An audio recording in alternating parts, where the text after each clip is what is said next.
Halo, Assalamualaikum warahmatullahi wabarakatuh.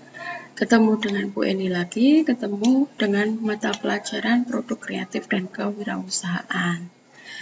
Nah, kalian di kelas 12 sekarang ini, materi pertama adalah produksi massal. Apa itu produksi massal? Mari kita pelajari bersama. Produksi massal itu dari dua kata, yaitu produksi dan massal. Produksi itu pengertiannya adalah kegiatan menambah nilai guna suatu benda atau menciptakan benda baru sehingga lebih bermanfaat dalam memenuhi kebutuhan. Di sini produksi massal adalah kegiatan menambah nilai guna suatu benda. Ya, maksudnya seperti apa? Kalau misalnya ada rotan. Rotan ini sudah sudah berupa produksi rotan. Nah, untuk menambah nilai suatu benda itu misalnya kita rubah menjadi mebel, menjadi kursi, menjadi meja, atau menjadi hiasan atau apapun. Produksi ini juga bisa dari menciptakan benda baru sehingga dari menciptakan benda baru. Ini maksudnya kita dari awal memproduksi suatu benda. Oke. Kemudian kata yang kedua adalah massal. Ini yang berarti mengikut sertakan atau melibatkan banyak orang. Jadi rame. Oke, jadi produksi massal ini mempunyai pengertian kegiatan memproduksi barang tertentu yang sudah ditentukan standar spesifikasinya dalam jumlah besar melalui serangkaian operasi yang sama dengan produk sebelumnya. Jadi, produksi massal ini adalah dari produksi yang sedikit, kemudian dirubah menjadi produksi yang banyak dengan bantuan mesin. Selanjutnya, apa itu ciri-ciri produksi massal? Ciri-ciri dari produksi massal itu diantaranya adalah 1. Produk yang dihasilkan dalam jumlah besar. 2. Biaya per unit rendah. 3. Persetujuan menguasai pasar. 4. Dijual di pasar bebas. 5. Hampir tidak ada variasi produk karena kita memproduksi satu jenis produk. Harus ada stok untuk memenuhi kebutuhan saat masa tunggu. Nah, ketika kita sudah melakukan produksi massal, ini kan banyak berarti. Kalau perusahaan tersebut diproduksinya mempunyai kelebihan produk atau overproduction, apa yang harus dilakukan? Maka perusahaan itu akan memaksa pasar untuk menghabiskan barangnya ini. Dengan cara apa? Dengan cara promosi, diskon, pemberian hadiah, sehingga barang yang ada di pasaran itu cepat habis atau cepat terbeli atau cepat diserap oleh masyarakat. Oke. Dari produksi massal di sini kan barang tadi. Gimana produksi ini dilakukan? Pastinya dengan alasan untuk menghemat pengeluaran juga efisiensi waktu. Tetapi produksi massal ini adalah pekerjaan yang tadinya dilakukan oleh tenaga kerja, ini dilakukan oleh mesin. Pasti ada kelebihan dan kekurangan dari produksi massal tersebut. Adapun kelebihannya adalah hemat biaya, efisiensi waktu, tingkat keakuratan tinggi, tingkat produksi cepat. Pasti karena pakai mesin. Kemudian kekurangannya adalah kegiatan produksi sangat kaku. Bahkan manusia yang menjalankan mesinnya ini sendiri seolah seperti robot. Dia datang menyalakan mesin, menunggui produksinya, kemudian mematikan, pulang Kemudian kurang beragamnya variasi produk, pasti cuma satu yang diproduksi. Kalau memproduksi mie, dia akan terus memproduksi mie.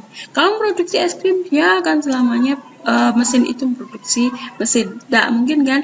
Mesin untuk memproduksi mie bisa dirubah, bisa kemudian berganti orang nanti bisa memproduksi bakso. Tidak mungkin.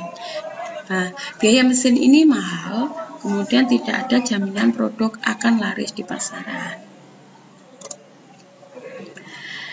Nah, ini adalah poin pentingnya ketika kalian belajar produk kreatif kewirausahaan di tengah pandemi COVID ini. Untuk pelajaran saya dengan guru gurunya adalah saya, maka pada materi produksi massal ini akan saya tekankan kalian membangun produk, membangun sebuah produk di mana itu merupakan produk yang berupa aset digital. Kenapa kalian harus membangun aset digital? Karena aset digital ini bisa mengalahkan aset-aset yang biasanya nenek moyang kita lakukan, misalnya aset tanah, aset investasi, uang di bank, aset misalnya kayu, ternak. Ini bisa mengalahkan. Kita lihat bagaimana mereka, para pelaku-pelaku yang produksi aset digital ini, seperti YouTuber terkenal itu kan penghasilannya sungguh fantastis jika itu dilakukan dengan sungguh-sungguh. Oke, kita selanjutnya mempelajari apa itu aset digital. Sebenarnya banyak sekali aset digital, tapi untuk kalian ini yang akan kita pilih, yaitu aset digital yang berupa website, channel YouTube, halaman blog, buzzer dan endorse di Instagram, jualan online, dan influencer lembaga survei. Dan ini masih banyak lagi. Misalnya kalian jadi copywriting, kalian jadi, itu bisa. Tapi ini yang saya tampilkan sekarang di materi ini.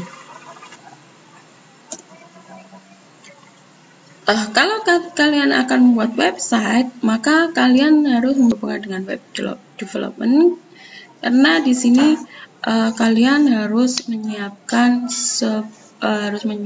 sebuah program sehingga bisa diakses oleh orang lain. Karena di web ini nanti kalian harus melakukan coding sebagai seorang programmer. Itu syaratnya.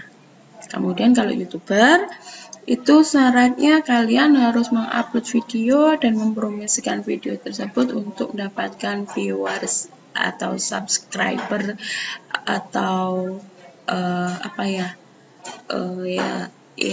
viewer dan subscribe kan, yang bisa mendatangkan uang di YouTube. Kemudian kalau kalian menjadi blogger, sebenarnya ini adalah yang paling tepat untuk kalian. Karena kenapa? Ini adalah kemampuan dasar, yaitu hanya kalian mampu menulis, menuangkan ide dalam tulisan, dan kemudian dimuat di internet. Kalau kalian sudah bisa menjadi penulis yang baik di internet, maka ketika sudah dimasukkan dalam blog, kalian akan bisa mengikuti program Google AdSense atau yang lainnya. Itu yang akan bisa mendatangkan uang buat blogger. Dan kalau buzzer dan endorse di sini, apa bedanya buzzer? Kalau buzzer adalah mempromosikan Instagram milik orang lain. Kalau endorse adalah mempromosikan produk atau jasa orang lain. Nah, syaratnya kalian minimal mempunyai 200.000 followers. Atau yang paling mudah kita lakukan adalah jualan online. Ini bisa kita lakukan di semua sosial media yang kita punya. Bisa di Facebook, bisa di WA, bisa di YouTube juga bisa, kemudian di blog bisa, kemudian Instagram kita juga bisa. Nah, ini kenapa saya sendirikan kalau influencer lembaga survei online ini harus menjadi pilihan kalian, wajib menjadi pilihan utama kalian. Karena apa? Ini paling mudah dilakukan. Hanya butuh email dan pakai data. Dan kalaupun nanti pandemi sudah berakhir, maka kalian bisa memanfaatkan WiFi di lingkungan sekolah ini full 24 jam. Waktu mengikuti atau mengerjakan survei ini hanya 10-30 menit, jadi tidak lama kalian bekerja. Dan ketika kalian menjadi influencer lembaga survei, maka langsung mendapatkan poin. Begitu kalian daftar, kalian langsung produktif, langsung disodori untuk sebuah survei, dan pasti itu mendapatkan penghasilan. Ini adalah contoh aset digital yang saya punya. Di antaranya adalah blogger, jualan online, kemudian YouTube. YouTube ini juga masih baru. Awalnya saya tidak percaya diri, tapi seiring perkembangan waktu untuk memberikan contoh, apalagi untuk memberikan contoh kalian, maka saya harus percaya diri untuk melanjutkan mengisi channel YouTube saya. Kemudian yang sudah saya lakukan mungkin ada kalau 10 tahun adalah survei online. Survei online di sini hanya saya tampilkan 3, yaitu dari Toluna, ePanel, dan Favorite. Saya mengikuti lebih dari 3 ini, tapi ini nanti sambil jalan, ini hanya sebagai contoh. Kemudian berikutnya adalah contoh pendapatan online, yaitu di sini saya dapat mempunyai saldo PayPal. Sampai kita lihat Juli di sini saya punya $94 yang belum saya cairkan. Ini kalau kalian tahu, ini saya lakukan dari bulan Februari sampai sekarang ini Juli, terkumpul segini. Kemudian saya pernah mendapatkan pulsa tapi saya jarang sekarang karena saya hitung-hitungnya rugi kalau saya tukarkan pulsa, karena $10 dapatnya 100.000 pulsa. Kemudian saya pernah mendapatkan voucher. Kalau sekarang kita dapatnya adalah QR voucher. Kemudian saya juga pernah mendapatkan cek, yang mana saya sebelumnya tidak pernah tahu bagaimana bentuk fisik cek tersebut, tapi begitu lihat ini saya pernah pegang cek.